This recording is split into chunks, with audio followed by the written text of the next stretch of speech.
You know Destiny is in a dark place when the positivity content creators are mad. This video has become top trending in the Destiny 2 category. It's titled The Current State of Destiny 2 Unacceptable by Mactix. Let's jump right into it and see what we're talking about here. It's time to have that talk. 1 week ago, Ash and Iron dropped. It's been kind of gotten the moniker of Ass and Iron, and Rightly so. yeah, I can't say I disagree, unfortunately. It's not just the update in and of itself that's really lackluster and frankly bad, but it's also just the overall state of the game. It's like that unfortunately perfect combo where not only the update is bad, but also the overall state of the game is bad. You know, we just got to talk about it. And I don't necessarily want to talk. It's the perfect storm. The perfect shitstorm is where we're at right now. Edge of Fate launched and it was a mixed reception initially, and then just like Final Shape, it aged like milk. And now what Bungie's trying to do is implement these like updates that come out every month or every 2 months, etc. And unfortunately, those updates are falling flat on their face and adding really no meaningful value to the game. So basically, we're just getting shit stacked on top of shit, and it's really bad. Talk about this for the purposes of just dumping on it, but hopefully talk about it in a way where we can identify specifically what the problems are and why things feel so bad right now. To figure out where we are right now, I think we kind of have to walk back to Edge of Fate release. And this might be confusing to some people because I was very positive about a lot of the things that came with the Edge of Fate. I was very high hopes when it came to Edge of Fate. I was a big defender of a lot of the things that happened. I still stand by some of them to a certain degree because I think for the longest time there was a big complaint of we don't just want more Destiny, we want new Destiny. And that was a very valid complaint, right? And so I think what the main goal of Edge of Fate was to bring new Destiny. Like, I think that's the mindset that Bungie had when they were making it. And if that was their mindset, then they definitely missed the mark with that. I mean, they created a bunch of new systems and basically just created a new carrot on the end of the stick for Destiny players to chase for, which is now the power grind. And I mean, you can create all the fluff around it with the portal and all these little things that go along with it. And to be fair, the portal as a concept, you know, the ability to replay activities and change a bunch of modifiers and basically make the experience feel different from run to run is actually not a half bad idea in concept, but the execution was terrible. And again, the end game is now directly tied to this daunting power grind that no one wants, no one asked for. No one said on the forums, hey Bungie, we really want to grind our power level back up again. We were all so happy when they removed power for a short period of time. And then when they brought it back, everyone didn't care that much because it was like 10 power levels before the Edge of Fate, right? But now the whole entire game is this like massive power grind, and it's tied in tandem to the best loot. The best weapons and armor in the game are tied to that power grind, so you can't escape it. And there's nothing about that that feels like new Destiny to me. New Destiny is like a whole new narrative. Like even the launch of Edge of Fate feels like a continuation of some of the old narrative to some degree, right? Like we have the old characters coming into the new story, and all of those characters have their own backstory and meaning that we don't really know if you were a brand new player that just launched with Edge of Fate. But obviously most of us have been playing for many years, so we know who Ikora Rey is. And we obviously got to discover some new stuff in the story about her. And I honestly thought that that was interesting. I genuinely don't hate where the story is at right now. It's not especially compelling and crazy interesting to me, like, for example, the Red War campaign was. But this is far from the mark if this is what Bungie was aiming for with, like, new Destiny, like he said. we can see that because they effectively revamped and overhauled many core systems of the game. Like most expansions are just like it's new destination, new campaign, new raid, new stuff, new gear. Whereas Edge of Fate was really different in the sense that, and I know like you didn't have to purchase Edge of Fate to have access to these new systems, but development time for the development cycle of Edge of Fate was spent on them, right? You know, we had things like the portal, which the entire point of the portal was to make it easier to get back into or to get into Destiny, because for like a newer returning player, it's very confusing to go to the destinations tab. You don't know what planet you're supposed to go to. You don't know what to, portal makes it very streamlined to like jump in and hop into an activity. Whether you think that's like well designed or not, we'll talk about that in a bit. I agree what he's saying here. The portal has an element of streamlining and making the game frictionless so that way new players can jump in. And it also has the added benefit of adding a ton of replayability to the game where you could, in theory, if the portal worked properly, play the same activity again and again and have a very diverse and different experience from instance to instance. And in that theoretical portal, it would actually be pretty good, in my opinion. But what we have instead is everyone just using like the same modifiers, playing the exact same activity 100 times to grind their power level up. And rightly so, because if you took the more relaxed route of just playing a variety of different activities, it would take you significantly longer to get to that power cap. And Bungie is continuously pushing the goalpost back further as we just got another 100 added onto it with Ash and Iron. And on top of that, in like 3 months from now, you're going to have the entirety of your power grind reset back down to 200, which is extremely problematic. Gear tiering systems was a gigantic one. Armor set bonuses was on paper a really big one, but if I'm just being completely honest, the armor set bonuses have not been compelling enough to actually feel like they mean anything significant. Like when I first saw them talk about armor set bonuses, I thought armor set bonuses were going to be like exotic level functionality. In reality, unfortunately, they give like extra like handling and stability on certain guns, like when your health gets low. The stat And I would also criticize not just the armor tiered system, but the weapons themselves are interesting because right now we have tiers 1, 2, 3, 4, and 5 of any given weapon, but we actually kind of had that to some degree if you think about Destiny 2 before the Edge of Fate. Technically, if you played, for example, the Vault of Glass, you could earn the regular unadept Fatebringer, right? And it would have various different perks on it. But then you could also earn the red border frames for it, and you could craft the Fatebringer with any perks you wanted on it. And then if you leveled that up even further, you could get the enhanced perks on your crafted Fatebringer. So you have like 3 different variants. And then if you wanted to go a step further, you could technically get like the adept version of it, and it would have enhanced perks and be even more powerful than the crafted version. So when you think about it, there's like 4 different tiers of, for example, the Fatebringer, at least in like the Vault of Glass. And so I think what Bungie thought to do was kind of take that same system and instead of applying it to these reprised raids that they're doing, just apply it to the entirety of the game. So it's not exactly like a new concept to Destiny 2 necessarily. And while it does add a little more flair and a little more intrigue to actually get those tier 5 god rolls, its biggest problem, in my opinion, is it being tied to that power grind. Rework system was another big one. And so the reason I was so high on Edge of Fate is because the way I viewed Edge of Fate was them in completely revamping the foundation of the game and completely revamping, you know, how we play Destiny and how we engage in Destiny. And unfortunately, they just, like, a lot of these new revamp systems needed a lot of work. They missed the mark on a lot of them, some more than others, right? Power Grind, they missed the mark on big time. Portal, they missed the mark on quite a bit. I would say they hit on gear tiering. I feel like loot is more desirable. That is actually a fair criticism. I do like gear tiering more now than it was before Edge of Fate because gear has a lot more power and a lot more meaning now than it did before. Previously, you just got your artifice armor and then you were good. Now you are kind of chasing for those higher tiered armor sets because they literally give you more stat bonuses. And some of the armor sets have better set bonuses than others. So even though he said that he doesn't particularly care for the set bonuses, I would agree that they're like not like exotic tier and power, but some of them can be really nice, especially if you're trying to like build craft and min max to the highest degree to get ready for like contest rates and such.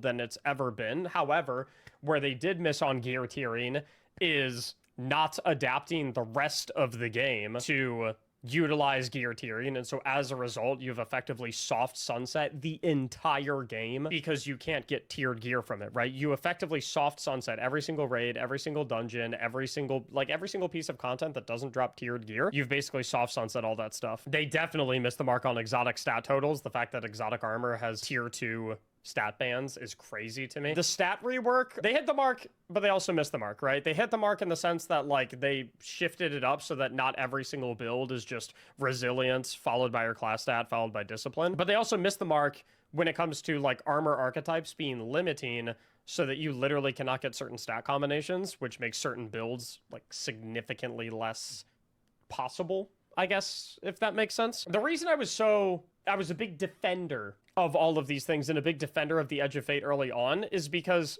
I appreciated that they were trying to give us new Destiny instead of just more Destiny. And I was defending them under the assumption that they knew that all of these systems are brand new and we're going to need a lot of tweaks and we're going to need a lot of work to be in a place where they felt very, very good. I was under the assumption that, to be fair, I think that what he's trying to say is that he wanted to give Bungie a chance to, work through the kinks on this one. Like, it might have been a rough launch, but the hope was that Bungie might be able to hit the ground running and begin to quickly incorporate the rest of the game into the portal. It feels like the rate at which the 80% of the game that we're literally missing right now being adopted into the portal is so slow right now. It's painful. Like, we need the whole entire game that existed before Edge of Fate to be in the portal system. So that way we can add all these different modifiers, play all these different activities, and use that to level up. But even then, that has its own problems in some ways, because then where's the new content, Like, I really think that Bungie bit off more than they could chew with this portal system, because it feels like we're like so far away from getting some seriously new content and incorporating all of the old content at the same time that I really worry what Destiny 2 is going to look like even just a few months from now. I feel like the population is about to just absolutely tank. I'm hoping that Renegades does revive a lot of the population, and I'm hoping that it does actually bring some new content, like a serious amount of new content that really gets people excited. But right now, it's looking bleak. They were going to be very quick and very focused on feedback and kind of have a mindset of, we know that this is not perfect and anywhere near perfect. So we are looking at you, the player base, to tell us where it's not perfect. And we're going to, like, number one priority is going to be to make things better ASAP, right? And so the reason my mindset has shifted a little bit, where I was like very hopeful early on Edge of Fate, and now I'm feeling really like not good, is because the pace of reworking and modifying and tweaking these systems into a place where they are genuinely extremely enjoyable is not moving nearly fast enough. And what's even more concerning, I actually really agree with that, and I just briefly said that. I think that the pace is really slow right now, and it's scary when you think about it. When you think about how long it's going to take them at this rate to take the 80% we're missing and implement it into the game. Like, 3 years from now, we're going to finally have everything done, it feels like. And that seems awful. is that the direction that we've been going is not even like the right direction most of the time. In fact, in a lot of situations, we go the wrong direction, and then the entire community is like, no, what are you doing? And like, it takes like a week of going the wrong direction and like tons of feedback and tons of like, no, don't do that, for us to even just revert to get back to square one, let alone to go in the right direction, right? With the reveal stream, credit where it's due, they announced a couple of things that are going in the right direction. But my frustration is that, and I'm sure the frustration of many, is it's getting to feel like a too little too late situation. It's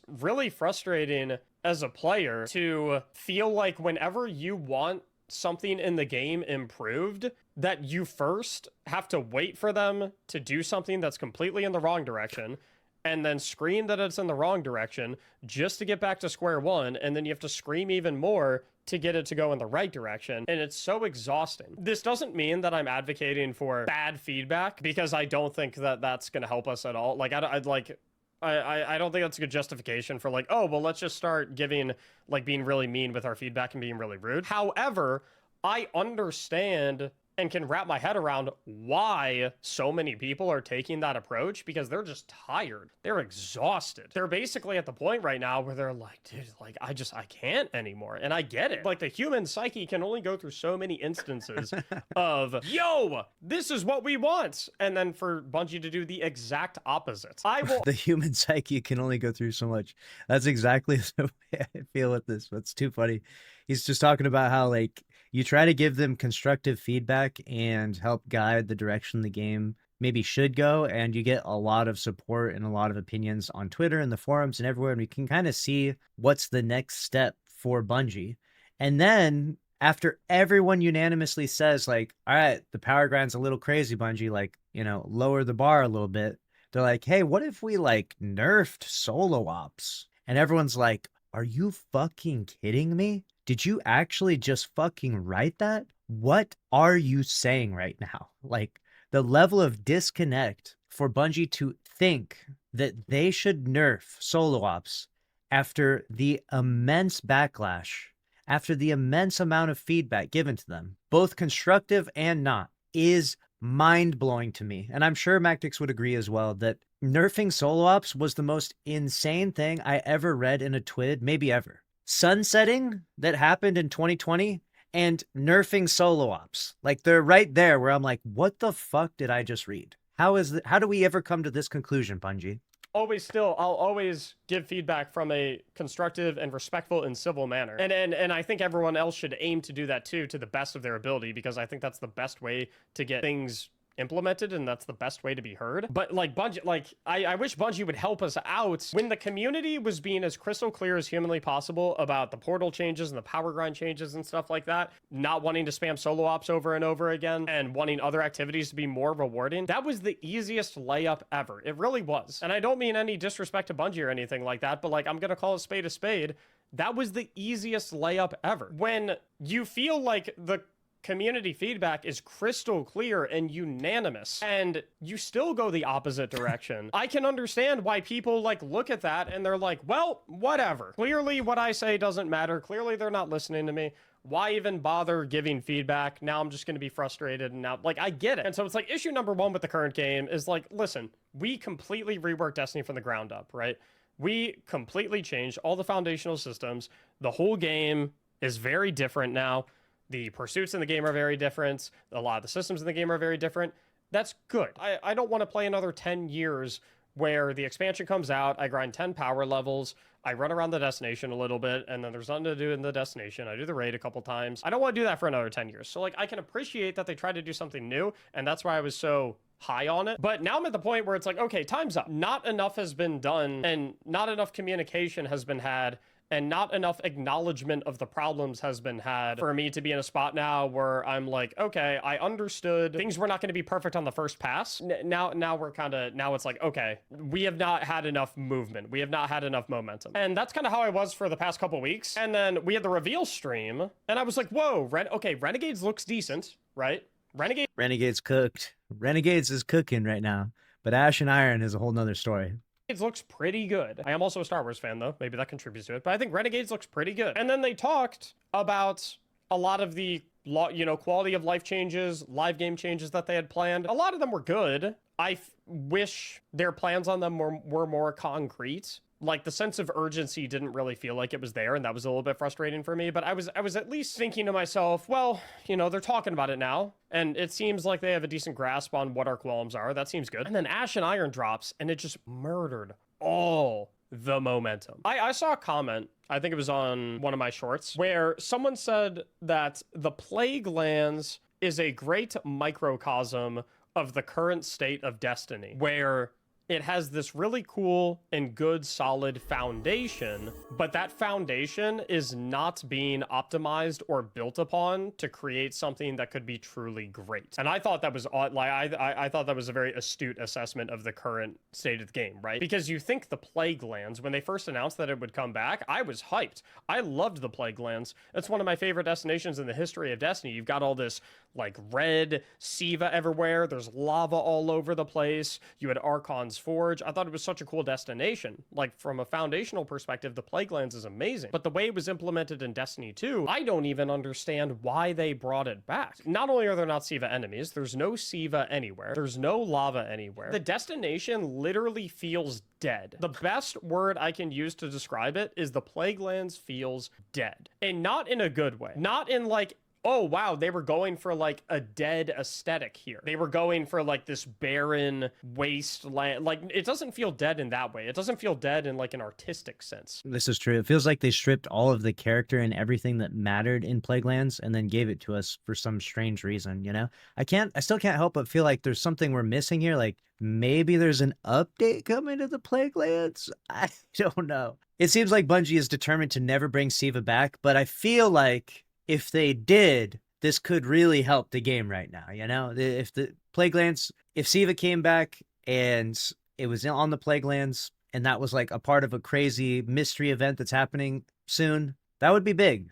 That would be big. I doubt they're cooking that, but that would be huge. The Plaguelands has nothing that made the Plaguelands feel like the Plaguelands, which even further just makes a player who played back in those days and like the Plague Lands, it just further makes you feel like they're just kind of like nostalgia baiting you a little bit. Because when I look at something like the Plague Lands, I'm just sat there, like Destiny 2 Plague Lands, actually, I'm sat there looking at it and just thinking to myself, like, why not use a new destination? And furthermore, it's not even a destination. It's just a reused asset for 4 portal activities. So I heard this the other day. Tell me if this is true or not. It's not even 4 different portal activities. It's actually 1 portal activity, but the 4 different portal nodes, the only difference between them is where you start. Is that actually true? It just feels odd. It feels really odd. And so like we've had this joke where I'm not even calling them the Plague Lands. I've just been calling them the lands. And I still can't get over it. Like the Plague Lands are a microcosm, or the Destiny 2 Plague Lands feel like a microcosm of current Destiny. That comment was like a week ago. I haven't been able to get it out of my head. All of the system changes that were made in the Edge of Fate, genuinely from a foundational perspective, like it's good bones. It's good architecture. It's good structure, but you gotta fill it in with furniture. And I defended it so much at the beginning because I was under the understanding that they were going to try to fill it with furniture very quickly. The portal / power grind. Let's talk about the portal first, right? The updates that were made to the portal, obviously we had the reclaim activities coming in Ash and Iron, and then we had dungeon layers, which on paper sounded like a good thing, right? One of the biggest complaints of the portal was that there's not enough content to do on the portal, and the legacy content in the game, all of the raid content in the game, all the current dungeon content in the game doesn't really feel like there's a good reason to do them because you can't get tiered gear through that stuff, which is why it is the most confusing thing I have seen, and I don't even know how long when it comes to Destiny, that they added dungeon layers to the portal, and they put tiered gear in the dungeon layers, but you cannot get tiered versions of the dungeon-specific loot from the dungeon layers. So, like, you can't get tiered Pit of Heresy gear. You can't get tiered Duality gear. I do not understand why at all. Like, I know technically you can still use the old gear if you want to, but we're living in the era of gear tiers, okay? Which means anything that is not tiered automatically feels inferior to anything that is tiered. If you have tier 5 gear and untiered gear, you want to use the tier 5 gear all day, every day. Just let us get tiered versions of the old dungeon gear. I understand that it's not so simple as like snap your fingers, okay, all the old gear is tiered now, especially for armor, right? Because to bring armor into the gear tiering system, you need to add armor set bonuses to the armor. So I get that that takes a while. I do not develop Destiny 2, so maybe it is. But I'm just posing the question, is it that difficult to make it so that I can get a tier 5 Storm Chaser, the linear fusion rifle from Duality? But I'm just, it's important. It's important to players right now. Because when you have the choice... It is. And honestly, it just tells you exactly why the portal shouldn't have launched in such a terrible state. Like, why did the portal launch with such a little amount of Destiny 2 previously? And how did Bungie think that this would be a good idea? We've already went through hard sunsetting in 2020, and it was inarguably the worst decision Bungie ever made in the 11 years of developing this franchise. Sunsetting was the worst decision they ever made, period. So to launch Edge of Fate and to essentially soft sunset, have these activities still exist, and they still, you can go look at them, you can go enter them, but the loot they give you, which is the most integral part to the game, it's literally a looter shooter game, has no meaning or value to you. How did they think that this would go over well? Between getting tier 5 gear and untiered gear, any content that gives untiered gear versus tier 5 gear is automatically less desirable to play. I used to be a dev for 5 years, not a game dev specifically, but I did software development for 5 years. So I understand that when it comes to development and coding, everything is easier said than done. And I understand that there are going to be bugs. There will always be bugs. But the amount of bugs that have been in the game for the past couple of updates is not acceptable. Not that I think that Bungie thinks that they are acceptable. When you are consistently having this many bugs and this many things broken for this many consecutive releases, you're kind of sending the message, whether you intend to or not, that you're okay with a lot of things in the game being bugged. My understanding is that the QA department got laid off, and so... This is true. Never forget the one QA person, Eduardo at Bungie, okay? I am the player support team now. After everyone got laid off, it was Eduardo at the helm by himself, being the entirety of the QA in Destiny 2. as much I know I can't just sit here in armchair dev and be like, we'll just hire more QA testers. The amount of bugs in the game has gotten so bad that when it comes to like damage testing weapons or making new builds, I don't know what's a bug or not anymore. Like a great example is the Tempest Strike working with combination blow, but it was actually bugged to where Tempest Strike would not actually proc combination blow and increment your stack and refund your dodge unless you had recently damaged the enemy before killing them with Tempest Strike. It's getting to the point where like when I go to make builds, there have been multiple builds that I want to make that I can't even make because one of the aspects of it is bugged. And I don't want to make a build video on it because I want to wait until they fix the bug before I make the build video. It is an unacceptable amount of bugs. It just feels like every update is just more bugs, more bugs, more bugs, more bugs. And I get it that Destiny is a very complex game. I get that bugs aren't as simple as like snap your fingers and oh, well, the bugs are gone. The game costs too much money to play and it's too polished of a product, or at least it's been too polished of a product historically, where every single update we go into, there's like question marks as to whether or not things are working properly. Another good example is when Ash and Iron launched, and I think it was like if you were 450 power or higher, you literally weren't getting power increased drops. And I was literally sitting there and I was like, okay, I don't know if it's a bug that I'm not getting power increased drops right now.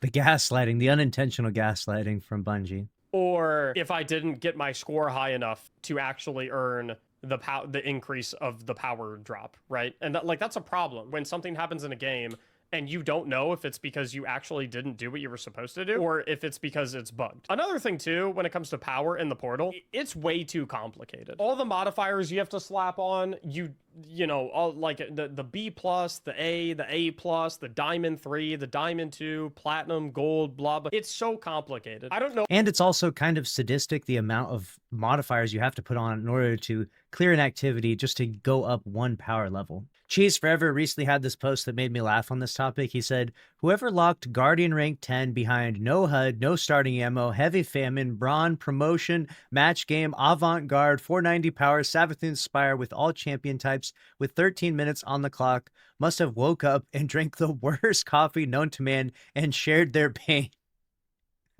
Who asked for this, Bungie? Who asked for this? I don't know what the solution to this is off the top of my head, because the point of the portal was to streamline the Destiny experience to make it more understandable for new and returning players, because the idea of the destinations tab is very confusing. But making people apply 6 of their own modifiers and trying to figure out if they need a B plus or an A or a B minus. Well, if they're 400, they need a B plus, but if they're 400, they need an A, and if they're 450, they need an A plus. It's like, that's insanely complicated, just in a different way. The way the game functions when it comes, it's not just complicated, it's convoluted. And that's the problem, is that if it was complicated but it was illustrated and set out in front of you in such a way that it was easily to digest and learn, then it wouldn't really be a problem. You just have to spend the time to learn the new system.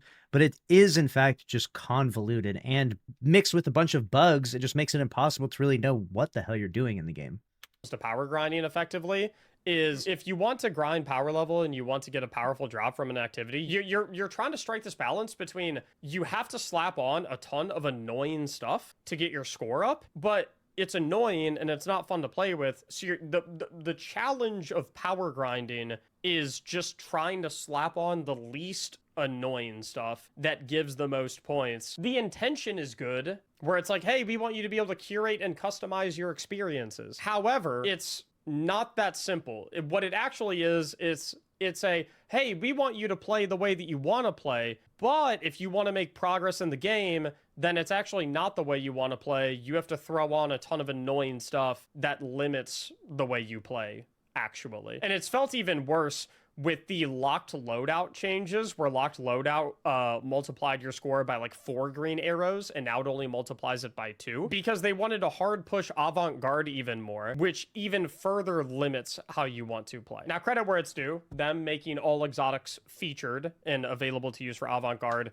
when it comes to renegades, that is a good thing. But I'm kind of at the point right now where I'm like, dude, like, why are we even doing the avant-garde thing anymore? Why are we even doing the new? Yes, get rid of avant-garde, please. gear thing anymore. It feels like we're just baby stepping our way to the inevitable conclusion of like, you know what, use what you want to use. Which isn't that the whole point of Destiny? Hasn't that always been the entire point of Destiny? That you can play the way you want, you can use whatever you want, you can use whatever build you want. That was one of the frustrations with champions back in the day, was that for specific seasons you literally had to use a certain weapon archetype because you just had to match the lock and key system of whatever the champion was. And one of the single greatest updates that was ever made to Destiny 2 was making it so that subclass verbs could stun champions, because what that allowed you to do was it actually allowed you to use the weapons that you wanted to use in content with champions. You could, instead of having to use that specific weapon, you could get by with having a subclass ability that allowed you to stun that champion instead, and just open the door for way more variety when it came to build crafting for champion-based content, which was Master Raids, Grandmaster Nightfalls, it was most endgame content. And it feels like with the Portal, they've kind of gone back to like, wait, hold up, if yes, you can technically use whatever you want, but if you want enough points to be able to power grind, to be able to progress, to be able to get tier 5 stuff, then you actually have to put on modifiers that limit what you're allowed to use. It's like, that's extremely frustrating. I also think Destiny Rising has thrown things for a significant loop. And I'm not a mobile gamer. I've played Destiny Rising a little bit. I'll probably continue to play it like, a couple times a month. I was not expecting Destiny Rising to be as good as it was, especially when compared to actual Destiny. Like, basically what's been going on is every day I look at Twitter, or I look at, YouTube, or I look at this forum or that forum, and I would see a new feature or a new thing in Destiny Rising that made me look at it and be like, whoa, wait a minute, that's actually a really good feature. Why don't we have that in actual Destiny? And it took me like 2 weeks of seeing this, where I eventually got to the point where I thought to myself, I was like, whoa, hold up, wait. So you're telling me Destiny Rising has Sparrow Racing, it has clan housing, it has this, it has that, it has engram stacking, it has like all of these things where I'm like, whoa, wait a minute. How is Destiny Rising, a mobile game that has been out for a couple of weeks, out Destinying real Destiny? They figured out a way to make Gambit fun. And I don't want to compare Destiny Rising to PC Destiny too much, because they are very different games, right? The build crafting elements are extremely different. It's Guardian specific, right? Your Guardian determines what archetypes of weapons you're allowed to use, and your skills are mostly preset for you. Whereas in Destiny, the build crafting is much more open-ended. You can put on whatever exotic armor piece you want. You can put on whatever weapons you want. You can put on whatever mods you want, right? They're more different than they are similar, to be completely honest. To be fair, Destiny Rising outclassing Destiny 2 was the biggest plot twist of 2025. No one saw that coming, but it is true. The systems and the quality of life changes that Destiny Rising has above Destiny 2 is wild, considering that it's a mobile game. Feel a lot more similar than they are different, because they're both Destiny. But the amount of features and quality of life things and ancillary systems like clan housing and stuff like that there are in Destiny Rising, it's just, you kind of like Destiny Rising did more to encourage you to be in a clan on release than Destiny or Destiny 2 have done in their 11 years of existence. And don't get me wrong, it's not, it's not like clan housing is the end all be all, but it's frustrating to see that as a Destiny player, because it hurts to see a different developer do the things that you want with your game into a different game. Because then you're just sat there and you're like, well, wait, why can't we have this in our game? You know what I mean? And I know they've made changes, and I know they've announced changes, but like for the most part, we're what, 2 months out now from the release of Edge of Fate, I think, right? It was July 15th. The power grind in the Portal system. You know what I'm saying right now is I've been hinting at this in other ways, but I feel like I want to start amplifying this message a little bit more, which is that Bungie sold the IP to NetEase so they could make a mobile game. I'm almost starting to feel like how well they developed Destiny Rising. It feels like they should sell the IP of Destiny 2 to NetEase for however much they want and let them make Destiny 3. Considering what they did with Destiny Rising, I feel like NetEase developing Destiny 3 would be a game changer for this franchise. We'll see if I continue to think that 3 months down the road, 6 months down the road, when we see where Destiny Rising goes. But as it stands right now, I honestly do not think that would be a bad idea. And I think a lot of people would agree with me. Is mostly the same. We still have mostly the same problems.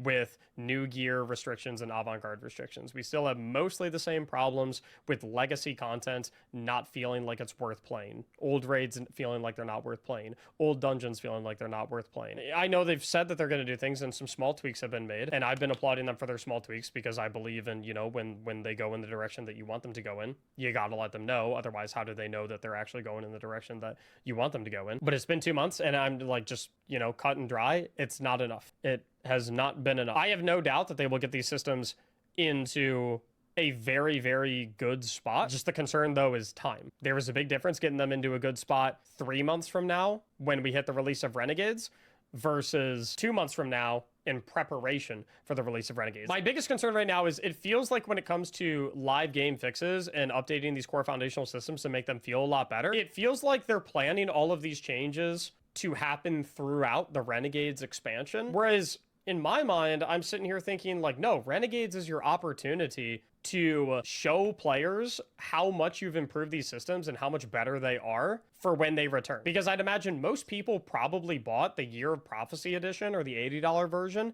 to get Edge of Fate and Renegades. So most people that played Edge of Fate and bought Edge of Fate and have left the game since Edge of Fate probably already paid for Renegades and will probably log on for at the very least week 1 of Renegades. I'm not just saying like baby steps and moving in the right direction. I'm saying getting into a place where they feel good, where they feel really, really, really, really good. It's this instance right now, so that when Renegades does release, the people who left Edge of Fate because these core foundational systems were not hitting, they come back and try out week 1 of Renegades and they're like, oh wow, they actually like fixed a lot of this stuff. It feels way better. There's way more stuff to do in the portal. There's a good reason to play past raids. There's a good reason to play past I agree with this. This is hopefully the outcome. dungeons. The best way to grind is with friends. The best way to grind is by doing a variety of content instead of spamming the same exact activity over and over again. The game feels like it has way less bugs. The time to like it's now. Renegades is the time where you get to go, check it out. We told you we were listening. This is proof of that. We told you we were fixing everything. Boom, right here. We told you we were making everything better. Boom, right here. Day 1 when you log into Renegades, look at how much better everything is. I completely understand that a lot of the changes that might be necessary might not be feasible in that time span. It is what it is. Game development takes a while. Unfortunately, time is no longer a luxury that the Destiny community is willing to afford Bungie. And I can't say I blame them. I love this game so much, and I still do firmly believe that a lot of these systems have so much potential to be incredible and make the game so good long term, make the game so much better long term than it used to be. And I will always be here to give feedback civilly and respectfully. Nothing I said whatsoever was meant disrespectfully. Y'all know me, I'm not about that. I don't think that that's constructive. At the end of the day, I still love the game, but it is not feeling good to play at the current moment, and I hope it gets figured out so that it does feel good to play as soon as possible. All right, so there you have it. That was the current state of Destiny 2 from Mactix. And I feel like he actually presented a ton of really valid points. A lot of the criticisms that I myself, and I know a ton of you out there, have been giving Bungie for many, many months now. And I think the reason why a lot of people have gone after him and Scarrow and kind of labeled them as being like the positivity streamers, as we joke about, right, is just largely because that even in the face of all of the negative stuff that's happening, they tried to still, kind of have a positive twist or a positive spin on things, or maybe ignore all the negative stuff and focus on the positive, which, to be fair, if you're going to be a content creator, sometimes it's nice just to ignore some of the shit that's happening and just focus on the things that you are enjoying in the game.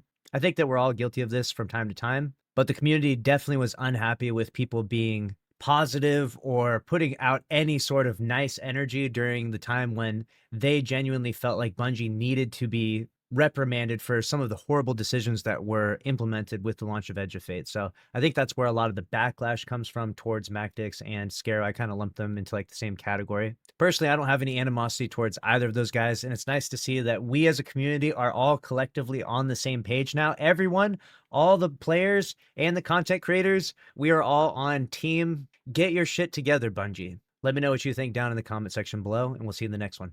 Later.